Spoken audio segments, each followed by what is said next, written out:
Coach Talley, we're back for another week of Monday morning quarterback. And 26-9 loss to Eureka last Saturday. Your opening thoughts? Yeah, it was a good game. We were excited to play Eureka. They're a tough opponent. It's been back and forth as far as our programs are concerned, winning and losing and playing well and things of that nature. And we let the game get away from us a little bit there in the fourth quarter. But proud of our kids, and they fought, and we're just going to continue to focus on fundamentals and getting better. And let's look at a bright spot before we jump into the trenches and tackle a few tough questions.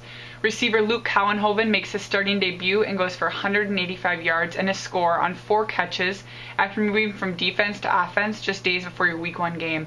Has Luke found a home at wide receiver, and does this make you second guess not moving him over to offense earlier? No, it doesn't give us any second guessing, that's for sure. He was playing well on defense, and we needed some help with injuries on offensive side, of course, at wide receiver. And so just so happy for Luke to have the huge game that he did. He's had kind of a rough few years here with the football side of things, and he's persevered, and he's been blessed. Last week's sore spot was special teams, and to be more specific, kicking. This week we turn to the running game. After putting together a 2,000-yard season on the ground last year, what's different about this year where Northwestern is struggling to average just 40 yards per game?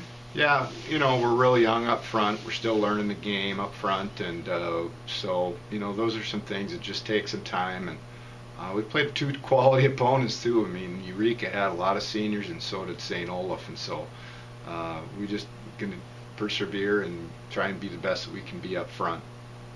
Offensively speaking, some teams do better in the red zone, while others seem to find more positive results with a big field. Does the latter seem to characterize Northwestern better right now? Well, I don't want to pigeonhole us in any way, shape, or form in regard to our offense. We are who we are. We're going to continue to get better, and Coach Johnson's fantastic. He'll figure it out. Players got to have patience, but they also need to continue to try and work to be the best that they can be and understand what we're doing as a coaching staff, and things will come along. And repeat question from last week. If you had to choose a player of the game for your team, both on offense and defense from Saturday, who would those individuals be? Well, it's hard to pick a player of the game. Like I said, I was proud of Luke for how he played and the perseverance that he's had in our program over the days. We had a lot of guys have good games on defense, so I really can't pick out one particular guy. I'd hate to do that. And I really don't see anybody on offense other than Luke that really. And I don't even see the game that much. I mean, I see it on film, but don't see the game. I got my back turned most of the time when the offense has got the ball. You're familiar with Martin Luther, your opponent for this Saturday, having been a head coach in the UMAC for decades. Does much seem to change with the Knights on a year-to-year basis? No, they are very well coached. They run very proficiently. They do some interesting things that you don't see the rest of the season.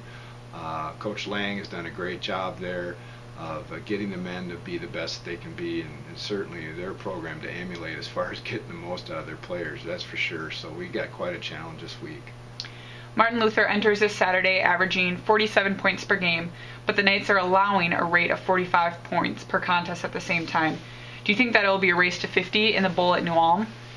Well, again, try not to focus on the scoreboard. We just want to be the best that we can be, so we're going to try and shut them down on defense the best that we can, and offensively we want to control the ball and get it in the end zone, and we'll let the score kind of take care of itself. But yeah, they're definitely to be respected, no doubt. Switching gears a little bit, what is your favorite place to eat on a road trip to Martin Luther? Well, road trip to Martin Luther, usually we go to OCB in the mornings, so it's not a bad place to start the day in Richfield. Great. Thank you for your time, Coach, and good luck this Saturday. All right, thank you.